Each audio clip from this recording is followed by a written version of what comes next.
젊은 게 몸뒀다 뭐해. 늙은 내 남편 허리 부러지는 꼴 보고 싶어서 환장했어. 너는 군인이 힘쓰라고 있는 거지 구경하라고 있는 줄 알아? 당장 내가 안 들어? 아주 상전 나셨네. 상전 나셨어. 짝. 날카로운 고성과 함께 정적이 감돌던 사단 본청 복도가 순식간에 아수라장으로 변했다. 둔탁한 타격음이 복도를 울렸고 그보다 더 충격적인 것은 한 여군 부사관이 바닥에 나뒹굴고 있다는 사실이었다. 경기도 연천군 육군 제5보병사단 본부. 한여름의 무더위가 기승을 부리던 오후 2시의 평화는 그렇게 박살났다. 시간을 잠시 3분 전으로 되돌려보자. 작전 참모 박철중 대령은 정수기 앞에서 땀을 뻘뻘 흘리고 있었다. 18.9리터짜리 생수통을 교체하는 중이었다. 과장님, 제가 하겠습니다. 무거우실 텐데 두십시오. 그 옆에서 안절부절 못하며 나서는 이는 그의 부관, 이하은 하사였다. 임관 3년 차 빠릿빠릿하고 일 잘하기로 소문난 그녀는 상관이 직접 무거운 물통을 들고 낑낑대는 모습이 송구스러웠다. 어허, 이 하사. 비켜봐. 내가 아직 힘은 장사야. 왕년에는 쌀가마니 메고 천리행군도 했어. 으라차. 박철중 대령은 호기롭게 웃으며 생수통을 번쩍 들어 올렸다. 굵은 핏줄이 불끈 솟아올랐다. 오, 과장님 대단하십니다. 아직 청춘이십니다. 이하은 하사는 분위기를 맞추기 위해 물개 박수를 칠 준비를 하며 활짝 웃었다. 권위적인 모습 대신 소탈하게 몸을 쓰는 상관의 모습이 꽤 보기 좋았기 때문이다. 바로 그때였다. 또각, 또각, 또각. 복도 끝에서부터 살기등등한 구두 굽소리가 들려왔다. 부대를 예고 없이 방문한 박대령의 아내 최영자였다. 그녀는 지역에서 건물 몇 채를 가진 유지의 사모님으로 평소에도 콧대가 높기로 유명했다.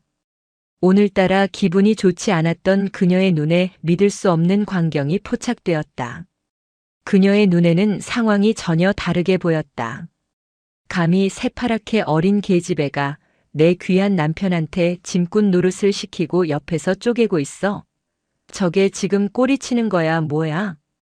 질투와 오해 그리고 평소 가지고 있던 특권 의식이 이성의 퓨즈를 끊어버렸다. 최영자의 눈이 뱀처럼 가늘어졌다.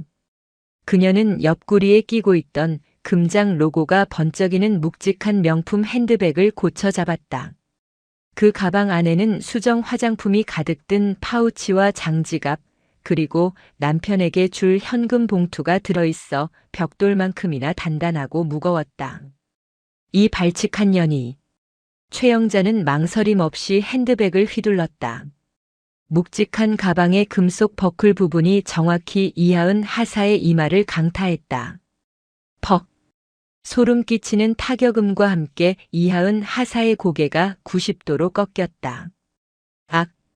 이하은 하사는 비명 한 번 제대로 지르지 못하고 바닥으로 고꾸라졌다. 쓰고 있던 전투모가 멀리 날아갔고 찢어진 이마에서는 붉은 선혈이 터져나와 전투복을 적셨다. 너무나 갑작스러운 기습이었다. 이게 무슨... 박철중 대령은 들고 있던 생수통을 쾅 내려놓으며 얼어붙었다. 눈앞에 자신의 아내가 씩씩거리는 숨을 몰아쉬며 서 있었다. 여보, 당신이 여기 왜? 당신은 비켜. 이 여우 같은 년 내가 오늘 머리털을 다 뽑아놓을 테니까. 최영자는 쓰러진 이하은 하사의 머리채를 휘어잡으려 했다. 이하은 하사는 띵한 머리를 부여잡고 뒷걸음질 쳤다. 피가 눈을 가려 앞이 잘 보이지 않았다. 사모님? 왜 이러십니까? 사모님? 어디서 꼬리를 쳐? 내 남편이 내 종이야? 어디 하늘 같은 대령님이 물을 가는데 옆에서 쳐웃고 있어? 가정교육을 독학으로 배웠니? 최영자의 입에서는 차마 담기 힘든 폭언들이 기관총처럼 쏟아져 나왔다. 복도의 소란을 듣고 행정병들과 다른 간부들이 하나둘씩 고개를 내밀었다. 상황이 이쯤 되면 정상적인 지휘관이라면 당연히 아내를 제지하고 부하의 상태를 살피는 게 먼저였다. 아니, 헌병을 불러도 모자랄 판이었다. 민간인이 군인에게 상해를 입혔으니까. 하지만 박철중 대령은 이하은 하사의 기대를 처참하게 배신했다. 그는 피를 흘리는 부하를 보고도 씩씩거리는 아내의 어깨를 감싸 안으며 허허실실 웃음을 터뜨린 것이다. 아이고 여보. 그만해 그만. 사람들 보잖아. 이거 안 나? 당신도 그래. 저런 계집애가 시키면 시키는 대로 다 해줘. 당신이 머슴이야? 내가 속상해서 정말 못 살아. 최영자가 남편의 가슴을 퍽퍽 치며 짐짓 눈물을 짜내는 신용을 했다.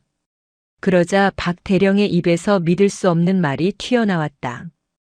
허허, 우리 마누라가 나를 너무 사랑해서 그러네. 질투가 좀 과하다니까. 알았어, 알았어. 내가 잘못했네. 당신 화나면 무섭잖아.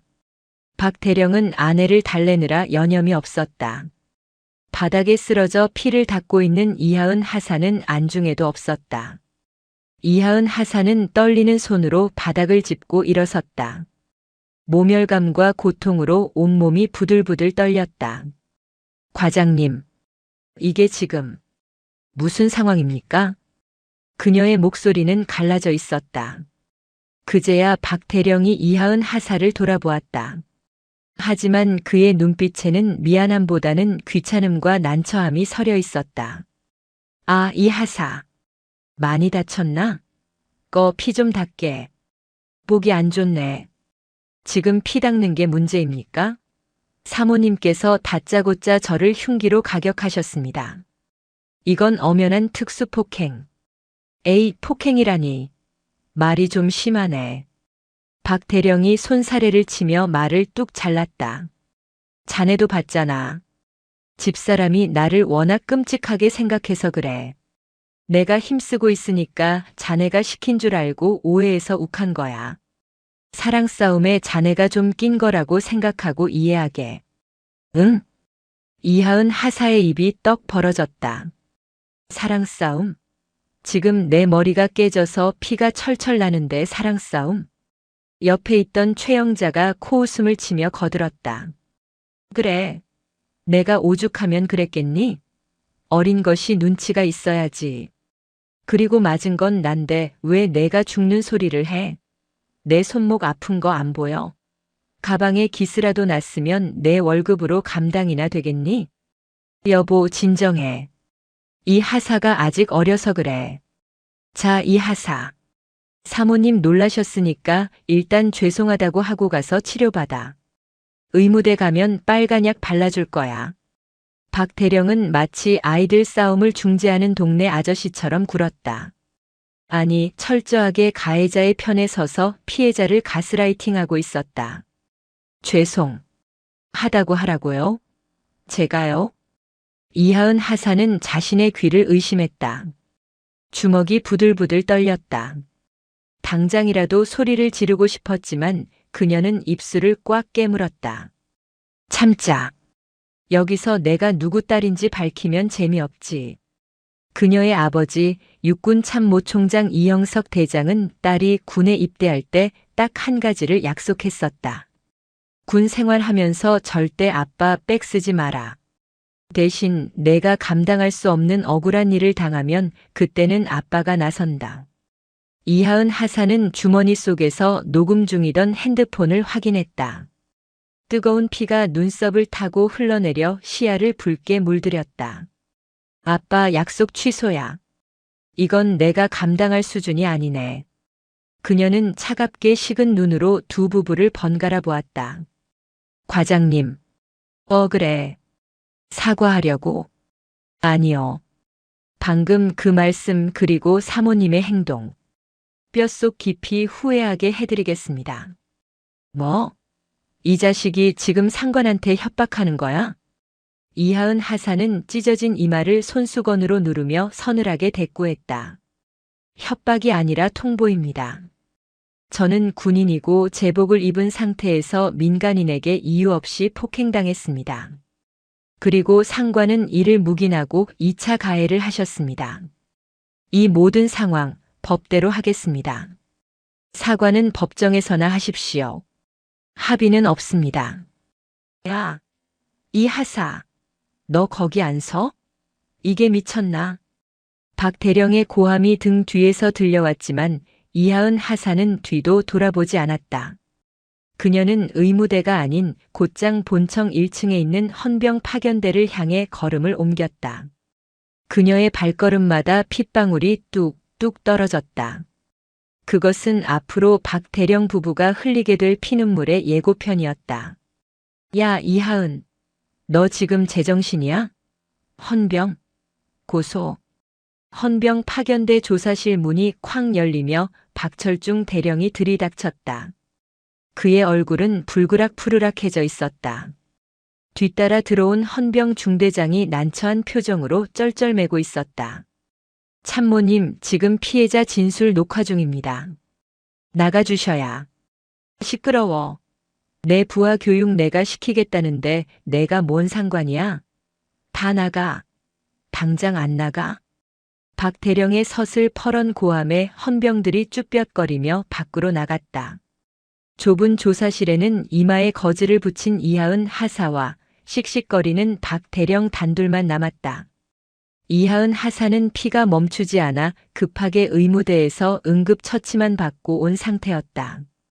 하얀 거즈 위로 붉은 피가 배어나오고 있었지만 박 대령의 눈에는 그것이 보이지 않는 듯했다.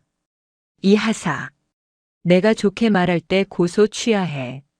집사람이 놀라서 청심환까지 먹었어. 내가 감히 상관 와이프를 전과자로 만들 셈이야? 박 대령이 책상을 쾅 내리치며 윽박질렀다. 과장님, 사모님이 놀란 게 중요합니까? 제 머리가 찢어진 게 중요합니까? 그리고 전과자는 제가 만드는 게 아니라 사모님이 스스로 되시는 겁니다. 이하은 하사의 목소리는 낮지만 단단했다. 그 태도가 박 대령의 자존심을 긁었다. 이게 진짜 보자 하니까? 너 군 생활 여기서 끝내고 싶어? 장기 복무 심사 내 손안에 있는 거 몰라? 내가 부적합 도장 한 번만 찍으면 너는 바로 옷 벗고 나가야 해. 전형적인 협박이었다. 인사고과를 무기로 한 비열한 입막음. 하지만 이하은 하사는 눈 하나 깜짝하지 않았다. 협박하십니까? 이것도 추가 진술에 포함하겠습니다. 기가 막혀서. 야, 이하은. 너 집에서 그렇게 가르치더냐? 어른이 훈계하면 듣는 신용이라도 해야지. 어디서 눈을 동그랗게 뜨고 대들어? 박 대령은 의자를 발로 차며 비아냥거리기 시작했다. 논리로 안 되니 이제는 인신공격을 선택한 것이다. 너네 아버지 뭐 하시냐? 집구석 형편이 어려워서 군대 왔어? 그래서 돈 좀 뜯어내 보려고 합의금 장사하는 거냐고 지금. 선을 넘어도 한참 넘었다. 부모님을 들먹이는 패륜적인 발언. 이하은 하사의 눈썹이 꿈틀거렸다. 그녀가 쥔 주먹 안으로 손톱이 파고들었다. 말씀 가려 하십시오. 저희 아버지에 대해 함부로 말할 자격 없으십니다. 자격? 웃기고 있네. 보나 마나 뻔하지. 어디서 막노동하시냐? 아니면 시장 바닥에서 장사해? 딸 자식 교육을 이따위로 시킨 거 보면 안 봐도 비디오다. 못 배운 집안 티를 꼭 이렇게 내요. 박 대령은 혀를 차며 경멸 어린 시선을 보냈다. 이하은 하사는 헛웃음이 나왔다.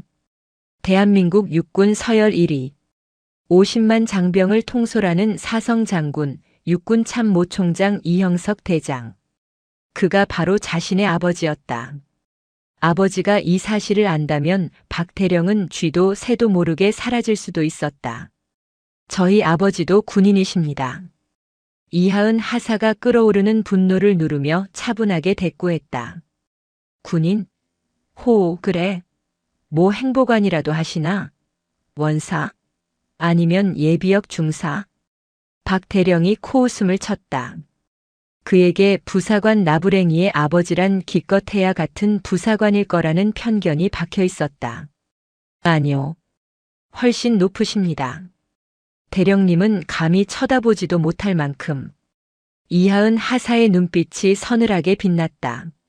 순간 박 대령은 등골이 오싹해짐을 느꼈지만 이내 콧방귀를 뀌며 무시했다. 지랄하고 자빠졌네. 야, 내 아버지가 장군이면 내가 윤석열 대통령이다. 어디서 개가 풀 뜯어먹는 소리를 하고 있어? 허세 부리지 말고 당장 고소 취하하고 가서 빌어. 이게 내 마지막 경고다. 박 대령은 조사실 문을 쾅 닫고 나가버렸다. 홀로 남겨진 이하은 하사는 욱신거리는 이마를 감싸쥐었다. 거즈 위로 배어나온 피가 손에 묻어났다. 아빠 백은 절대 안 쓰려고 했는데. 그녀의 입가에 씁쓸하면서도 도끼 어린 미소가 번졌다. 상대가 짐승이라면 인간의 법도가 아니라 사냥꾼의 총을 꺼내는 수밖에 없었다. 그날 밤 이하은 하사는 독신자 숙소 BOQ 방에 홀로 앉아 있었다. 머리는 붕대로 칭칭 감겨 있었고 어지럼증 때문에 약을 한 움큼이나 삼켜야 했다. 하지만 육체적 고통보다 그녀를 더 괴롭히는 것은 박철중 대령이 보낸 문자 메시지였다. 내일 오전 9시부로 징계위원회 회부 예정. 혐의 상관 모욕 및 항명, 허위 사실 유포에 의한 명예훼손. 군기 교육대 갈 준비해라. 적반하장이었다. 때린 건 자기 아내인데 오히려 피해자인 부하를 영창에 보내겠다고 협박하고 있었다. 게다가 부대 내에는 벌써 이 하사가 사모님한테 돈을 뜯어내려고 일부러 맞았다는 악의적인 소문까지 돌고 있었다. 대령이라는 계급은 폐쇄적인 군대 사회에서 일개 하사 하나쯤 매장하는 건 식은 죽 먹기였다. 이하은 하사는 거울 속에 비친 자신의 처참한 몰골을 바라보았다. 퉁퉁 부은 눈, 찢어진 이마, 핏기 없는 입술. 더 이상 참을 이유가 없었다. 아니, 여기서 물러서면 군인의 명예뿐만 아니라 아버지의 얼굴에도 먹칠을 하는 것이었다. 그녀는 떨리는 손으로 핸드폰을 집어들었다. 주소록 가장 위에 저장된 이름. 우리 아빠. 통화 버튼을 누르자 긴 신호음이 갔다. 뚜루루, 뚜루루. 심장이 터질 듯이 뛰었다. 밤 10시. 아버지는 지금쯤 서울 한남동 공관 서재에서 책을 읽고 계실 시간이었다. 우리 딸. 수화기 너머로 들려오는 목소리는 낮고 굵직했지만 딸을 부르는 음성에는 숨길 수 없는 다정함이 묻어 있었다. 대한민국 육군 참모 총장 이형석 대장. 호랑이 같은 그가 유일하게 무장 해제되는 순간이었다. 아빠. 이하은 하사는 아빠의 목소리를 듣자마자 꾹 참았던 눈물이 왈칵 쏟아졌다. 목이 메어 말이 나오지 않았다. 하은아? 왜 그래? 무슨 일 있어? 목소리가 왜 이래? 딸의 울먹임에 이형석 총장의 목소리가 순식간에 날카로워졌다. 평온하던 공관의 공기가 찢어지는 듯한 긴장감이 전해져 왔다. 아빠, 나 약속 못 지킬 것 같아. 약속? 그게 무슨 소리냐? 누가 널 괴롭히기라도 한 거야? 나 맞았어. 뭐? 수화기 너머에서 책장이 넘어가는 소리, 아니 무언가 부서지는 듯한 소리가 들렸다. 대령님 사모님이 내 머리를 명품 가방으로 내리쳤어. 피가 너무 많이 나서 꿰맸어. 잠시 숨막히는 침묵이 흘렀다. 그 침묵은 폭풍 전야의 고요함보다 더 무거웠다. 이내 이형석 총장의 목소리가 지옥 밑바닥에서 끓어오르는 용암처럼 낮게 깔렸다. 어느 놈이냐? 작전 참모. 박철중 대령. 박철중. 이형석 총장은 그 이름을 잘근잘근 씹어뱉듯 뇌까렸다. 아빠, 근데 그 대령님이 아빠 보고 막노동하냐고 못 배운 집안이라고 그랬어. 그리고 나 징계위 열어서 영창 보낸대. 이하은 하사는 억울했던 감정을 모두 쏟아냈다. 허허. 수화기 너머에서 헛웃음 소리가 들렸다. 그것은 웃음이 아니었다. 살기였다. 40년 군 생활 동안 수많은 전장을 누볐던 노장의 살기가 전파를 타고 흘러나와 이하은 하사의 등골을 서늘하게 만들 정도였다. 하은아, 지금 어디냐? 의무대냐? 아니, 숙소야. 무서워서 문 잠그고 있어. 그래, 문 꼭 잠그고 있어라. 아무도 들이지 마. 아빠가 지금 간다. 지금 밤인데. 서울에서 여기까지 오려면. 헬기 띄운다. 뚝.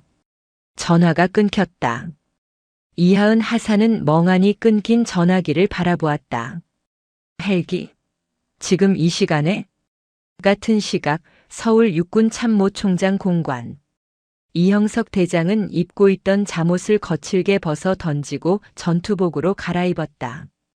그의 눈빛은 흡사 전쟁터에 나가는 장수의 그것처럼 이글거리고 있었다. 부관, 당장 헬기 준비시켜. 5사단으로 간다. 총장님, 야간 비행은 규정상.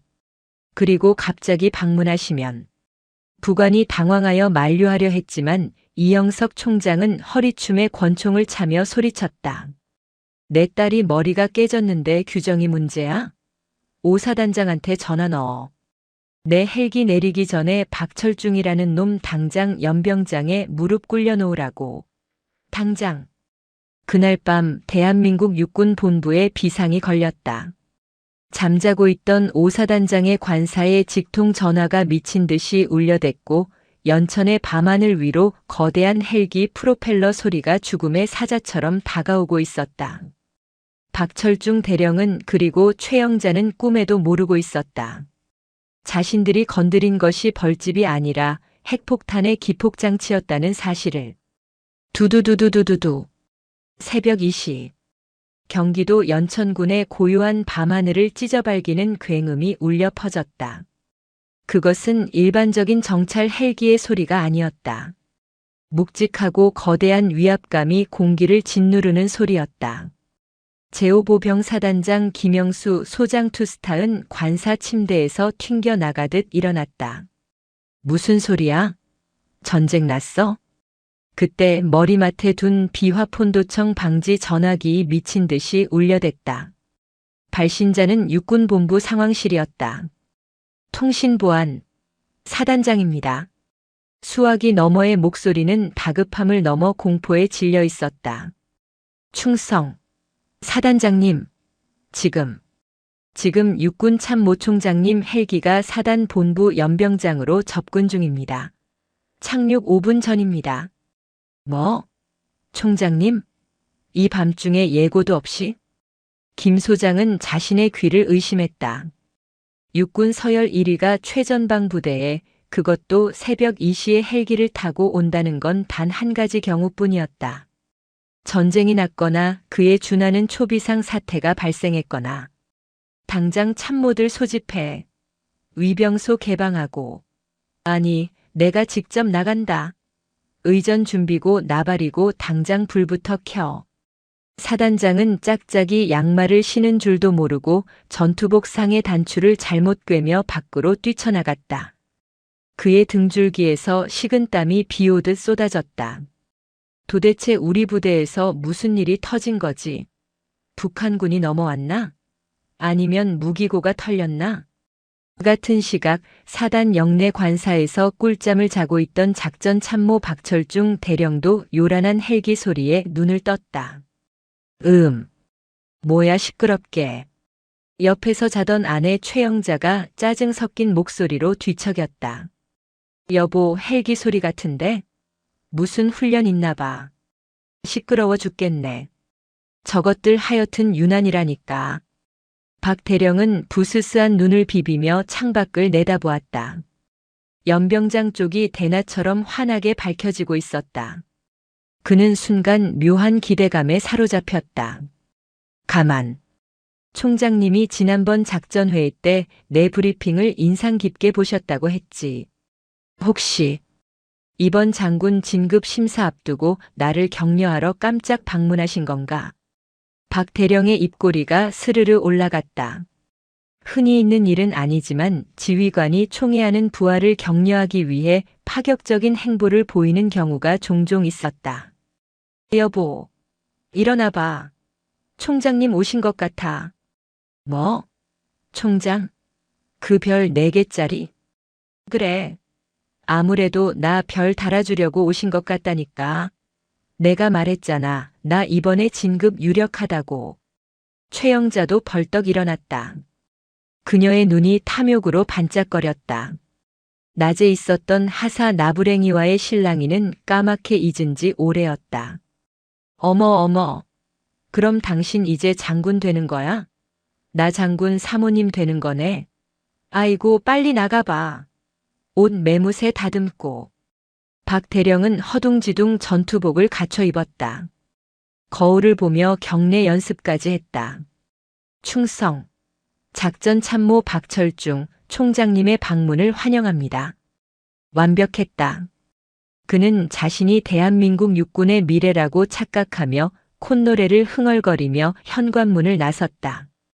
그것이 자신의 군 생활, 아니 인생의 마지막 출근길이 될 줄은 꿈에도 모른 채 연병장에는 이미 거대한 모래바람을 일으키며 UH-60 블랙호크 헬기가 착륙하고 있었다. 프로펠러가 멈추기도 전에 문이 열렸다. 사단장과 참모들이 줄지어 서서 경례를 올렸다. 충성. 우렁찬 경례 구호 속에서 헬기에서 내린 인물은 단 한 명. 육군 참모총장 이형석 대장이었다. 그는 평소에 온화한 지장의 모습이 아니었다. 전투복 소매를 걷어붙이고 베레모를 깊게 눌러쓴 그의 눈빛에서는 시퍼런 안광이 뿜어져 나왔다. 수행 비서도 의전 장교도 없이 홀로 내린 그의 허리춤에는 권총이 차여 있었다. 총장님, 오사단장 소장 김영수입니다. 방문을 환. 사단장이 달려나가 악수를 청하려 했으나 이영석 총장은 그 손을 거들떠보지도 않고 지나쳤다. 박철중 어딨어? 낮고 굵은 목소리. 하지만 그 안에 담긴 살기는 주변의 공기를 얼어붙게 만들었다. 네. 아, 작전 참모 말씀이십니까? 지금 관사에서 오고 있을. 당장 내 눈앞에 끌고 와. 1분 준다. 사단장은 그제야 사태가 심상치 않음을 깨달았다. 격려 방문이 아니었다. 이건 처형을 위한 방문이었다. 그때 멀리서 박철중 대령이 헐레벌떡 뛰어오는 모습이 보였다. 충성. 작전 참모 대령 박철중. 총장님의 방문을. 박 대령은 숨을 헐떡이며 환한 미소로 경례를 붙였다. 총장의 표정을 읽지 못한 죄였다. 이형석 총장은 천천히 박 대령에게 걸어갔다. 뚜벅뚜벅. 군화 소리가 박 대령의 심장 박동 소리와 겹쳐졌다. 자네가 박철중인가? 예, 그렇습니다. 뵙게 되어 영광. 영광? 이형석 총장이 피식 차가운 헛웃음을 흘렸다. 그리고 다음 순간 퍽. 이형석 총장의 군화발이 박 대령의 정강이를 그대로 걷어찼다. 박 대령은 비명과 함께 바닥에 꼬꾸라졌다. 사단장과 참모들의 입이 떡 벌어졌다. 사성 장군이 부하 장교를 그것도 공개된 장소에서 발로 차는 것은 전무후무한 일이었다. 총장님? 바닥을 기며 박 대령이 고개를 들었다. 영문을 모르겠다는 표정이었다. 이형석 총장은 쓰러진 박 대령을 내려다보며 지옥에서 온 사신처럼 으르렁거렸다. 영광 같은 소리 하고 있네. 내 딸 머리통을 깨놓고 영광? 너 오늘 제삿날인 줄 알아라. 연병장은 순식간에 얼음장처럼 차가워졌다. 내 딸이라는 단어가 메아리처럼 사단장과 참모들의 귓가를 때렸다. 사단장 김영수 소장의 얼굴이 백지장처럼 하얗게 질렸다. 딸? 총장님 딸? 설마 우리 부대에 총장님 딸이 있었어? 근데 머리통이 깨져? 사단장의 시선이 바닥에 널브러진 박 대령에게 꽂혔다. 그 눈빛은 이제 공포에서 사리로 바뀌어 있었다. 이 미친 새끼가 도대체 무슨 짓을 저지른 거야? 총장님. 그게 무슨 말씀이신지. 따님이라니요? 박철중 대령은 정강이를 부여잡고 벌벌 떨며 물었다. 아직도 상황 파악이 덜 된 멍청한 머리는 동명이인일 거야라는 헛된 희망 회로를 돌리고 있었다. 이형석 총장은 대답 대신 뒤를 돌아보았다. 어둠 속에서 헌병대 차량 한 대가 미끄러지듯 들어왔다. 문이 열리고 머리에 하얀 붕대를 감은 여군이 부축을 받으며 내렸다. 이하은 하사였다. 그녀의 얼굴은 창백했지만 눈빛만은 형형하게 살아있었다. 붕대 위로 배어나온 핏자국이 선명했다. 하은아. 총장의 목소리가 금세 물기를 머금었다. 그는 성큼성큼 다가가 딸을 와락 끌어안았다. 천하를 호령하던 장군의 어깨가 미세하게 떨렸다. 아빠. 이하은 하사는 아버지의 품에 안기자마자 참았던 눈물을 터뜨렸다.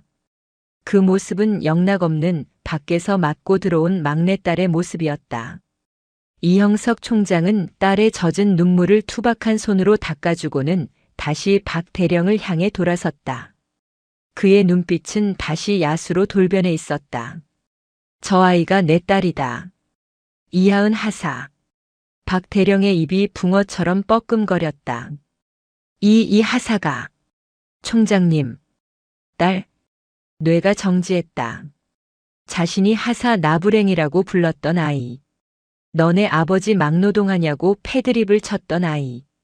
못 배운 집안이라며 조롱했던 그 아이가 육군 참모 총장의 딸이었다. 아니. 저기 총장님. 오해입니다. 이건 뭔가 잘못됐습니다. 저는 몰랐습니다. 정말 몰랐습니다.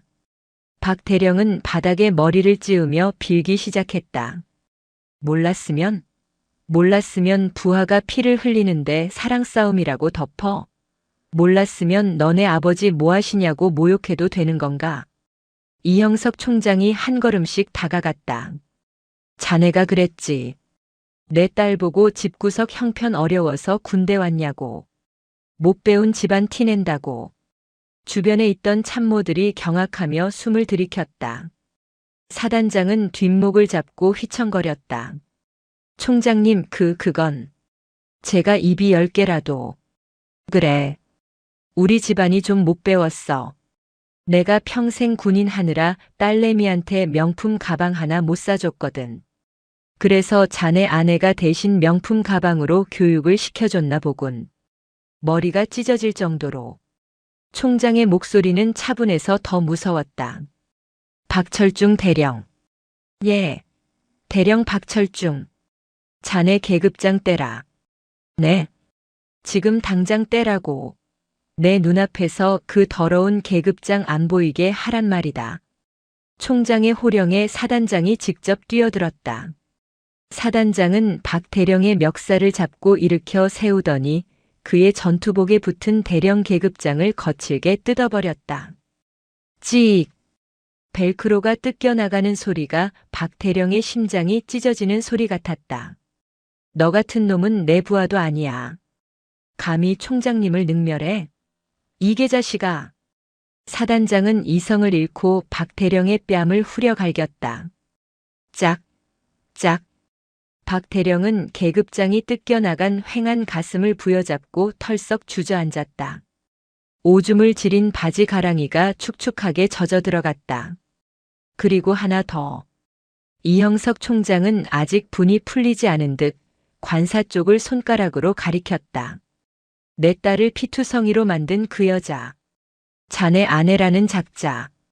지금 당장 끌고 와. 사단장이 헌병대장에게 눈짓을 했다. 당장 가서 체포해. 문 안 열면 부수고 들어가. 수갑 채워서 개 끌고 오듯이 끌고 와. 헌병들이 관사를 향해 전력 질주했다. 박 대령은 흐릿해지는 정신 속에서 생각했다. 망했다. 완벽하게 망했다. 한편 관사에 남아있던 최영자는 남편이 돌아오기만을 기다리며 김칫국을 사발로 들이키고 있었다. 어머, 우리 남편 별 달면 관사도 더 넓은 데로 이사 가겠지? 가구도 싹 바꿔야겠다. 그 싸가지 없는 여군녀는 전출 보내버리고 그녀는 콧노래를 부르며 화장대 앞에서 얼굴에 팩을 붙이고 있었다. 장군 사모님이 되려면 피부 관리도 필수라며. 쾅, 쾅, 쾅. 현관문이 부서질 듯 울렸다. 누구세요? 우리 남편 왔어? 열쇠 두고 갔어? 최영자가 문을 열자마자 무장한 헌병들이 들이닥쳤다. 최영자 씨, 특수폭행 및 군 형법 위반 혐의로 긴급 체포합니다. 아, 뭐야? 니들 누구야? 이거 안 나? 내가 누군지 알아? 나 대령 사모님이야. 아니, 장군 사모님 될 사람이라고. 최영자는 팩이 떨어진 줄도 모르고 발악했다. 하지만 헌병들은 자비가 없었다. 그녀의 팔을 뒤로 꺾고 차가운 수갑을 채웠다. 장군 사모님? 꿈 깨십시오. 당신 남편은 지금 당신 때문에 옷 벗게 생겼으니까. 뭐? 그게 무슨 소리야? 최영자는 잠옷바람에 맨발로 질질 끌려 나왔다. 연병장까지 가는 길은 멀고도 험했다. 그녀는 끌려가면서도 계속해서 고래고래 소리를 질렀다. 이거 인권유린이야. 내가 가만히 있을 줄 알아? 우리 아빠가 누군지 알아? 내 남편한테 말해서 니들 다 영창 보낼 거야. 연병장에 도착했을 때 그녀는 믿을 수 없는 광경을 목격했다. 수많은 조명탑 아래 수십 명의 군인들이 도열해 있었고 그 한가운데에 자신의 남편 박철중이 계급장이 뜯긴 채 무릎을 꿇고 피를 흘리고 있었다. 그리고 그 앞에는 별 4개가 박힌 베레모를 쓴 노년의 남자와 머리에 붕대를 감은 그 재수 없는 여군이 서 있었다. 여보? 최영자의 목소리가 떨렸다. 박 대령이 고개를 들었다. 그의 눈은 원망과 증오로 가득 차 있었다. 너 때문에 내 인생 다 끝났어. 이 망할 여편네야. 박 대령이 울부짖으며 아내에게 달려들려 했지만 헌병들이 제지했다. 이게 무슨... 저 여자가 왜 저기 있어? 저 할아버지는 누구고? 최영자가 상황 파악을 못하고 중얼거리자 이영석 총장이 그녀 앞으로 다가왔다. 반갑습니다. 사모님. 제가 그 못 배운 집안의 가장이자 이 하사의 아버지 되는 사람입니다. 네, 아버지? 최영자의 눈동자가 흔들렸다. 아버지? 저 별 4개가? 옆에 있던 사단장이 이를 갈며 소리쳤다. 이 무식한 여자가. 저분은 육군 참모 총장님이시다. 내가 때린 그 하사가 총장님 따님이시라고. 쿵. 최영자의 심장이 바닥으로 떨어지는 소리가 들리는 듯 했다. 총장? 참모총장? 육군대장? 그녀의 머릿속에서 자신이 했던 말들이 주마등처럼 스쳐 지나갔다. 늙은 내 남편. 가정교육을 독학으로 배웠니? 부녀회장인 나도 사단장이 쩔쩔매. 다리가 풀렸다. 그녀는 헌병들의 부축이 없었다면 그대로 바닥에 녹아내렸을 것이다. 아니. 저기 장군님, 총장님. 그게 아니고요. 저는 정말 몰랐어요. 그냥 아가씨가 너무 예뻐서. 질투가 나서. 최영자는 비굴하게 웃으며 변명을 늘어놓기 시작했다. 공포에 질려 입술이 파르르 떨렸다. 아가씨? 아까는 년이라면서. 이하은 하사가 차갑게 쏘아붙였다. 그리고 사모님. 제 아버지 보고 못 배웠다고 하셨죠? 저희 아버지는 육군사관학교 수석 졸업에 미국 웨스트포인트 유학까지 다녀오신 엘리트십니다. 사모님보다 못 배운 건 아닌 것 같은데요. 잘못했어요. 제가 미쳤었나 봐요. 하은 양. 아니 하사님. 제발 한 번만 봐줘요. 우리 남편 군인으로 평생 바친 사람이에요. 최영자가 무릎을 꿇고 이하은의 바짓가랑이를 잡으려 했다. 하지만 이영석 총장이 군화발로 그녀의 손을 쳐냈다. 내 딸 몸에 손대지 마라. 더러우니까. 총장은 싸늘하게 내려다보며 사단장에게 지시했다. 이 두 연놈들 당장 군 검찰로 넘겨. 민간 경찰? 필요 없어. 군사시설 내에서 벌어진 특수상해 사건이다. 군사법원에서 내가 직접 조진다. 예, 알겠습니다. 그리고 언론 통제하지 마. 있는 그대로 다 내보내. 대령 아내가 총장 딸 폭행이라고 헤드라인 뽑아서 전 국민이 알게 해. 그래야 다시는 이런 쓰레기 같은 짓거리가 군대에서 안 일어나지. 명심하겠습니다. 박철중 대령과 최영자는 개처럼 질질 끌려 헌병차에 태워졌다. 차 문이 닫히는 순간까지 그들의 비명과 서로를 탓하는 욕설이 끊이지 않았다. 연병장에는 다시 고요가 찾아왔다. 하지만 그 고요는 이전과는 달랐다. 정의가 실현된 후에 묵직하고도 통쾌한 고요함이었다. 이하은 하사는 밤하늘을 올려다보았다. 아빠가 타고 온 헬기 너머로 별들이 유난히 빛나고 있었다. 이제 시작이야. 법정에서 진짜 지옥을 보여줄게. 피고인 최영자, 피고인 박철중. 들어오세요. 육군본부 보통군사법원 제1호 법정. 무거운 공기가 흐르는 이곳에 수의를 입은 두 남녀가 끌려 들어왔다. 불과 며칠 전까지만 해도 대령 사모님, 차기 장군이라 불리며 어깨에 힘을 주고 다니던 최영자와 박철중이었다. 하지만 지금 그들의 몰골은 처참했다. 최영자는 화장기 없는 푸석한 얼굴에 머리는 산발이었고 박철중은 수염이 덥수룩하게 자라 10년은 늙어 보였다. 방청석은 발 디딜 틈이 없었다. 하지만 일반적인 재판과는 분위기가 완전히 달랐다.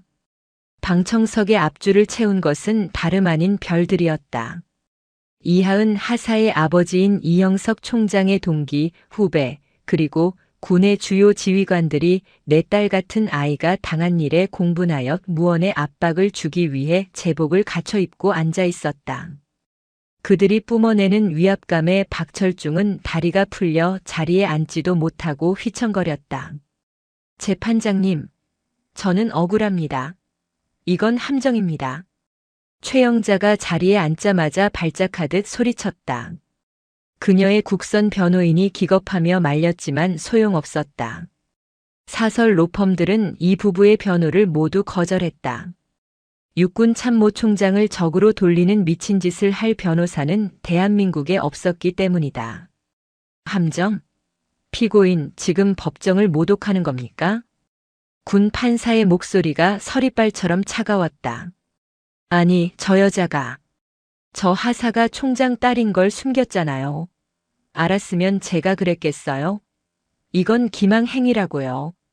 방청석에서 웅성거림과 함께 야유가 터져 나왔다. 저 여자 아직도 정신 못 차렸네. 사람 봐가면서 때리나? 아주 질이 나쁘구먼. 검사석에 앉은 군 검찰관이 비웃음을 흘리며 자리에서 일어났다. 그는 이영석 총장이 직접 지명한 군 검찰 내에서도 저승사자로 불리는 에이스였다. 존경하는 재판장님.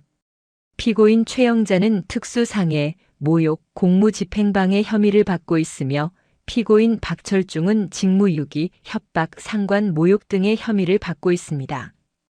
여기 그날의 CCTV 영상과 녹취록을 증거로 제출합니다. 대형 스크린에 그날의 참사가 고화질로 재생되었다. 퍽. 핸드백이 이하은 하사의 머리를 강타하고 피가 튀는 장면. 젊은 게 몸뒀다 뭐해? 라는 최영자의 표독스러운 고함. 그리고 박철중의 사랑 싸움이니까 참아라. 라는 망언. 법정 안은 찬물을 끼얹은 듯 고요. 특히 박철중이 낄낄거리며 아내 편을 드는 장면에서는 방청석에 앉아있던 장군들이 주먹을 꽉 쥐는 소리가 들릴 정도였다. 영상이 끝나자 검찰관이 녹취록의 하이라이트를 재생했다. 너네 아버지 뭐 하시냐? 어디서 막노동하시냐? 못 배운 집안 티를 꼭 이렇게 내요. 박철중의 목소리가 법정에 쩌렁쩌렁 울렸다. 순간 방청석 맨 앞줄에 앉아있던 이영석 참모총장이 천천히 눈을 감았다 떴다. 그 작은 움직임만으로도 법정의 온도가 10도는 내려가는 듯 했다. 박철중은 고개를 들 수가 없었다. 쥐구멍이 있다면 숨고 싶었다. 자신의 목소리가, 자신의 경솔한 혀가 스스로의 목을 조르는 밧줄이 되어 있었다. 피고인 박철중, 대답해 보십시오. 피해자의 아버지가 막노동을 하면 딸이 머리가 깨져도 참아야 하는 겁니까? 검찰관의 추궁에 박철중은 입술을 달달 떨었다. 그게 아닙니다.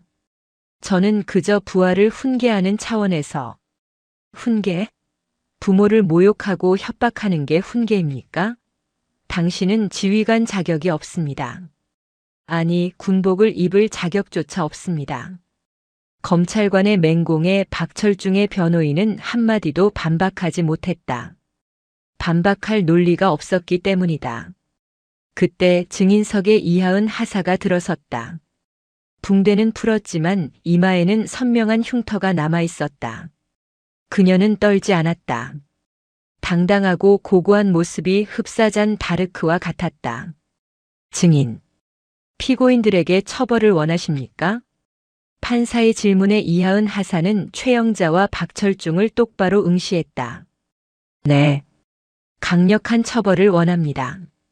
합의할 생각은 없습니까? 없습니다.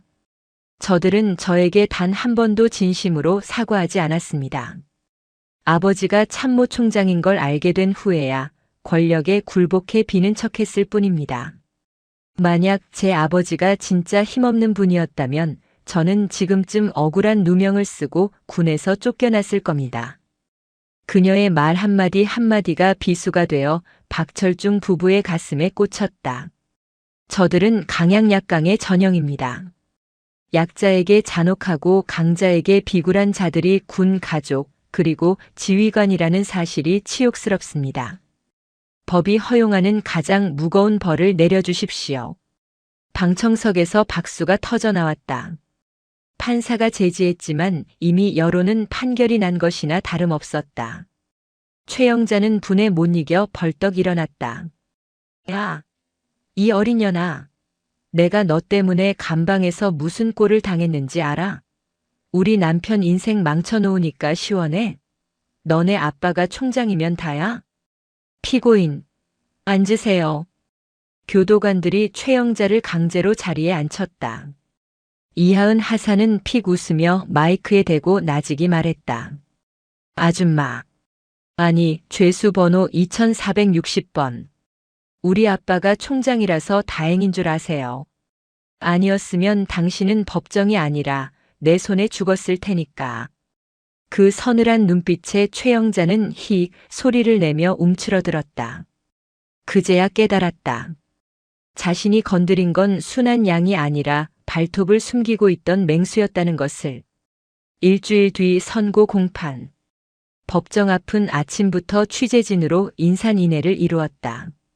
대령 아내의 갑질 폭행, 오늘 판결 참모총장 딸 건드린 부부 몰락의 끝은?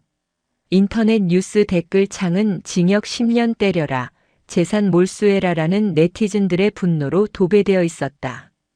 법정에 들어선 박철중과 최영자는 일주일 전보다 더 초췌해져 있었다. 특히 최영자는 구치소에서 다른 수감자들에게 갑질하다 들어온 년이라며 왕따를 당해 멘탈이 나가 있는 상태였다. 주문. 재판장이 판결문을 읽기 시작하자 정적이 흘렀다. 피고인 최영자는 군사시설 내에서 흉기를 사용하여 군인을 폭행하고 모욕적인 언사로 군의 사기를 저하시켰다. 또한 반성의 기미 없이 피해자를 탓하는 등 죄질이 매우 불량하다. 이에 피고인 최영자를 징역 3년에 처한다. 쾅. 3년. 실형이었다. 집행유예 따위는 없었다. 최영자의 입에서 아이고 하는 곡소리가 터져 나왔다. 계속해서 피고인 박철중. 박철중이 움찔하며 고개를 숙였다. 피고인은 고위 장교로서 부하를 보호해야 할 의무를 저버리고 배우자의 범죄를 방조했다. 또한 피해자에게 인사불이익을 암시하며 협박하고 피해자의 가족을 모욕하는 등 장교로서의 품위를 심각하게 훼손했다. 이에 피고인을 징역 1년 6월에 처하며 파면 불명의 전역을 선고한다. 쾅, 쾅, 쾅. 파면. 군인에게 사형 선고나 다름없는 형벌이었다. 연금은 전액 박탈되고 퇴직금은 반토막이 난다. 대령 계급장은 쓰레기통에 처박히고 그는 이제 전과자이자 백수가 되는 것이다. 안 돼. 안 돼. 내 연금. 내 계급장. 박철중이 바닥을 치며 울부짖었다. 평생을 바쳐 올라간 자리가 아내의 핸드백 한 방과 자신의 주둥이 때문에 날아가 버렸다. 재판이 끝나고 두 사람이 호송차로 끌려가기 전 복도에서 잠시 대기하는 시간이 있었다. 그곳에는 재판을 참관한 이하은 하사와 이형석 총장이 서 있었다. 그리고 그들 옆에는 대한민국 최고의 로펌 변호사들이 서류 뭉치를 들고 대기 중이었다. 이게 뭡니까? 박철중이 떨리는 손으로 변호사가 건넨 서류를 받았다. 민사소송 소장입니다. 이하은 측 변호사가 사무적인 말투로 말했다. 피해 보상금, 정신적 위자료, 변호사 선임 비용, 그리고 이미지 훼손에 따른 명예훼손 배상금까지 총 5억 원 청구 들어갑니다. 아, 그리고 사모님 명의의 건물과 대령님 명의의 아파트는 이미 가압류 신청 끝났습니다. 판결 확정되면 바로 경매 넘어갑니다. 5억? 건물이랑 아파트가. 경매. 최영자가 눈을 까뒤집고 거품을 물 뻔했다. 그녀가 평생을 모아온 재산이 사모님 소리를 듣게 해준 그 돈이 공중분해될 위기였다. 에이, 이어 편내야. 그 순간 박철중이 이성을 잃고 수갑찬 손으로 최영자에게 달려들었다. 너 때문에 내 인생이 다 끝났어. 물통 가는 거 그냥 보고 있지. 왜 나서서 지랄을 해가지고. 내 연금 물어내. 내 별 물어내란 말이야. 박철중이 최영자의 머리채를 잡고 흔들었다. 아, 이거 안 나? 그러게 당신이 말렸어야지. 남편이 돼가지고 쪼다같이 웃고만 있고.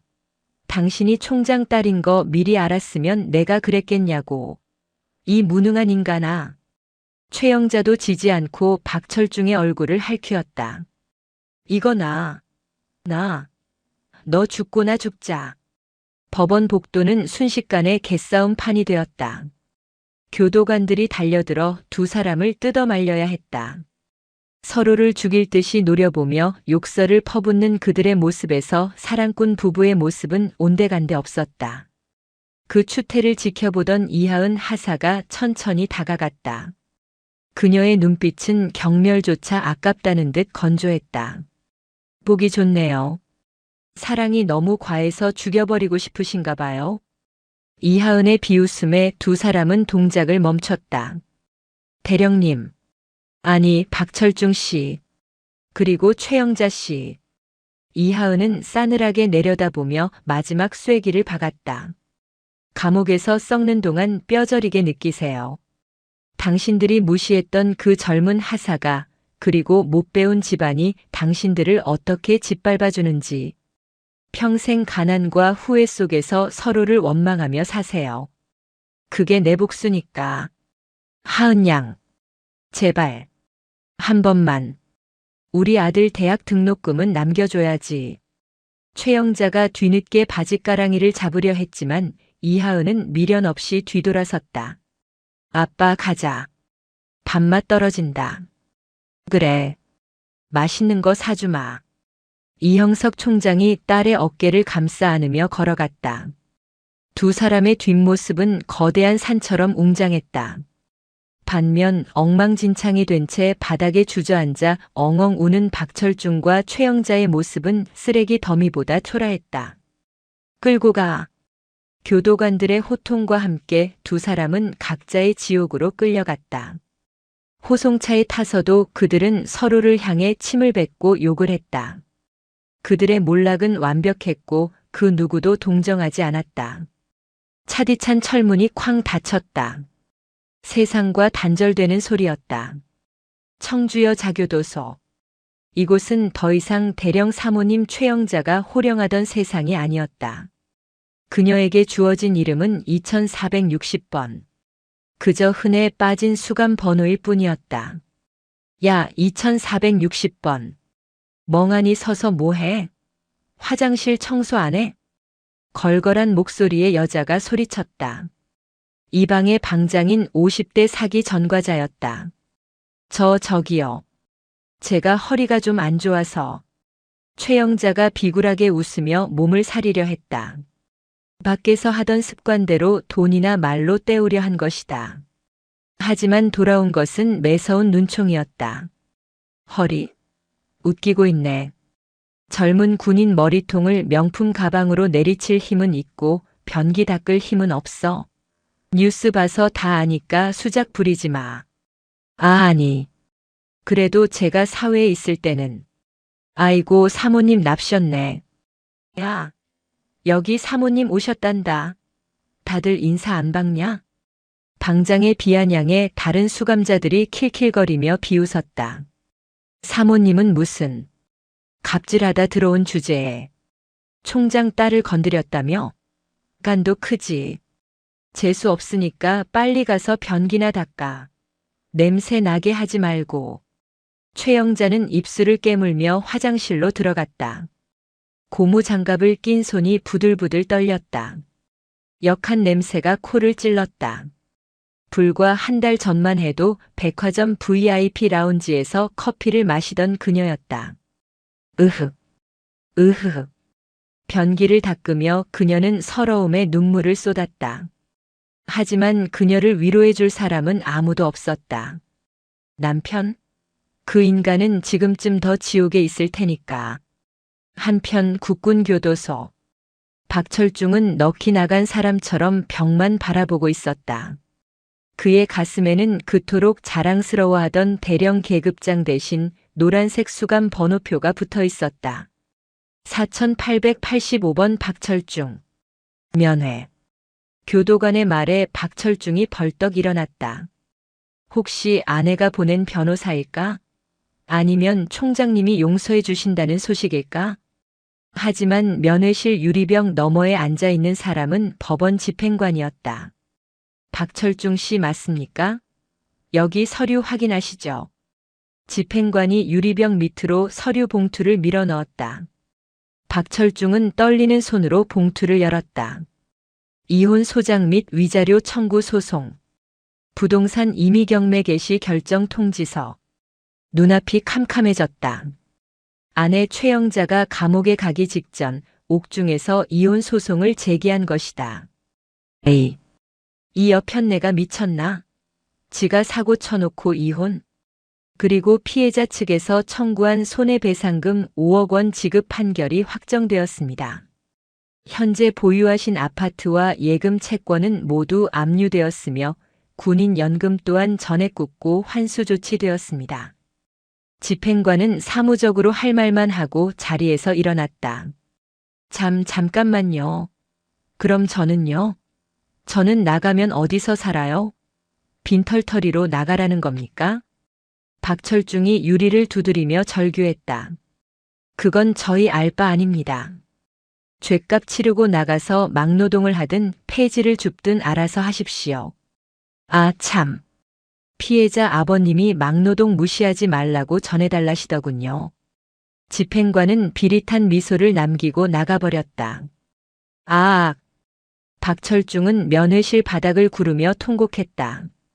불명의 저녁, 이혼, 파산, 전과자, 모든 것이 끝났다. 그가 쌓아올린 30년 군 생활과 명예, 그리고 재산이 그의 오만함과 아내의 탐욕 때문에 먼지처럼 사라져버렸다. 그날 밤 독방에 갇힌 박철중은 차가운 바닥에 누워 생각했다. 그때 물통을 내가 갈지 말걸. 아니, 아내가 때렸을 때 바로 무릎 꿇고 빌걸. 아니, 그 전에 부하를 가족처럼 아끼지 않고 내 권력의 도구로만 생각했던 그 썩어빠진 마음부터가 잘못이었다는 것을. 하지만 깨달음은 언제나 너무 늦게 찾아오는 법이었다. 계절이 바뀌어 연천의 산자락에 붉은 단풍이 물들기 시작했다. 제5보병사단 본청 앞 연병장은 구름 한 점 없이 맑은 가을 하늘 아래서 성대한 행사를 준비하고 있었다. 부대 차렷. 연대장의 구령에 맞춰 수천 명의 장병들이 일사불란하게 정렬했다. 오늘은 창설 기념일이자 유공자 표창 수여식이 있는 날이었다. 단상 위에는 사단장 김영수 소장이 서 있었고 그 옆에는 특별 손님으로 육군 참모총장 이영석 대장이 참석해 자리를 빛내고 있었다. 다음은 표창 수여가 있겠습니다. 호명된 인원은 단상 앞으로. 사회 장교의 목소리가 스피커를 타고 울려 퍼졌다. 정보통신대대 중사 이하은. 중사 이하은. 우렁찬 복창 소리와 함께 이하은이 단상 앞으로 걸어 나갔다. 그녀는 더 이상 억울하게 맞던 하사가 아니었다. 이번 사건 이후 그녀의 성실함과 능력을 인정받아 특진 심사를 통과했고 당당하게 중사 계급장을 달았다. 이마의 상처는 옅어졌지만 그녀의 눈빛은 더욱 깊고 단단해져 있었다. 이하은이 단상 위에 오르자 사단장이 아닌 이영석 총장이 직접 표창장을 집어들었다. 공식적인 자리였기에 아버지와 딸이 아닌 참모 총장과 부하 군인으로서 마주섰다. 표창장. 중사 이하은. 귀관은 평소 투철한 군인 정신으로 임무를 수행하였으며 특히 불의의 사건 앞에서도 군의 명예와 위상을 지키기 위해 의연하게 대처한 공로가 지대하므로 이에 표창함. 육군 참모총장 대장 이영석. 이하은은 절도 있게 경례를 올렸다. 단결. 단결. 이영석 총장은 딸의 가슴에 표창장을 안겨주며 아주 작은 목소리로 속삭였다. 고생했다. 내 딸. 그 짧은 한마디에 이하은의 눈시울이 붉어졌다. 하지만 그녀는 울지 않았다. 군인은 제복을 입고 있을 때 눈물을 보이지 않는 법이라고 아버지가 가르쳐 주셨으니까. 총장은 딸의 어깨를 2번 두드려 주고는 마이크 앞에 섰다. 연병장에 모인 장병들을 바라보는 그의 눈빛은 엄격하면서도 따뜻했다. 사랑하는 5사단 장병 여러분. 나는 오늘 단순히 내 딸을 칭찬하기 위해 온 것이 아니다. 총장의 목소리에 힘이 들어갔다. 계급은 권력이 아니다. 계급은 책임이다. 상급자는 하급자를 존중하고 보호해야 하며 하급자는 상급자를 믿고 따라야 한다. 그것이 군대의 기강이자 전우애다. 최근 벌어진 불미스러운 일은 우리 군이 잊고 있었던 그 기본을 다시금 깨닫게 해주었다. 장병들의 시선이 총장에게 집중되었다. 박철중 전 대령과 같은 지휘관은 다시는 우리 군에 발을 붙이지 못할 것이다. 나는 여러분에게 약속한다. 억울한 일을 당했을 때 배경이나 계급 때문에 숨죽여 우는 군인이 없도록 만들겠다. 정의는 반드시 승리한다는 것을 우리 군이 먼저 보여주겠다. 와! 연병장이 떠나갈 듯한 함성과 박수 소리가 터져 나왔다. 그것은 형식적인 박수가 아니라 진심에서 우러나오는 존경과 환호였다. 행사가 모두 끝나고 이하은 중사는 정수기가 있던 그 복도 앞을 지나가게 되었다. 이제 그곳에는 새로운 생수통이 꽂혀 있었다. 그리고 박철중 대령의 후임으로 온 신임 작전 참모가 지나가던 병사에게 말을 걸고 있었다. 어이 김상병. 그거 무거운데 같이 들자. 이리 줘. 아닙니다. 참모님. 제가 들겠습니다. 임마 같이 들면 가볍잖아. 이리 내놔. 신임 참모가 껄껄 웃으며 병사와 함께 짐을 나르는 모습. 이하은은 그 모습을 보며 희미하게 미소 지었다. 지옥 같았던 그 사건이 지나간 자리에 비로소 진짜 전우애가 싹트고 있었다. 중사님, 짐 다 챙기셨습니까? 행정반 후임들이 달려와 물었다. 이하은은 오늘부로 상급 부대인 군단 사령부로 영전하여 전출을 가게 되었다. 다 챙겼어. 가자. 이하은은 정들었던 그리고 아팠던 본청 건물을 마지막으로 돌아보았다. 끔찍했던 기억은 이제 흉터처럼 흐릿해졌고 앞으로 나아갈 길은 가을 하늘처럼 맑았다. 그녀는 머리 위에 베레모를 고쳐 쓰고 당당하게 발걸음을 옮겼다. 그녀의 군화 소리가 경쾌하게 복도를 울렸다. 또각, 또각. 그 소리는 예전 최영자의 구두 소리처럼 날카롭지 않았다. 누구보다 단단하고 정의로운 군인의 발걸음 소리였다.